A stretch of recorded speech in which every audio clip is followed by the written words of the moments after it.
उद्धव ठाकरेचा दौरा हा केवळ निवडणुकीवर डोळा ठेवून राजकीय दौरा आहे आणि त्यांचा दौरा तुम्हाला माहिती आहे.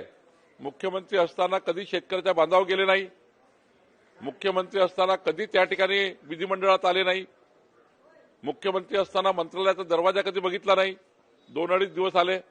आणि त्यामुळं आता हा राजकीय दौरा आहे आणि या दौऱ्यामध्ये आता ते मोदीजीवर, माननीय देवेंद्रजीवर टीका करत सुटलेले आहे. पण त्यांनी कधी पॅकेजचा अभ्यास केला नाही, कधी कागद वाचला नाही. त्यांना पूरग्रस्तामध्ये कुठल्या कुठल्या कॅटेगरी येतात हे सुद्धा उद्धव ठाकरेंना माहिती नाही. घराचं नुकसान झालं तर काय, जनावरांचं नुकसान झालं तर काय, त्यांना शेतकऱ्याबद्दलची कुठलीही माहिती नाही. त्यांना शेतकऱ्याच्या नुकसान भरपाईबद्दल फार त्या ठिकाणी अभ्यास नाही. आणि त्यामुळं मला असं वाटतं की आमच्या सरकारने शेतकऱ्याच्या पाठीशी राहण्याचा निर्णय घेतला आहे आणि रोजच्या रोज सरकार शेतकऱ्याकरता नवीन नवीन निर्णय करत आहे.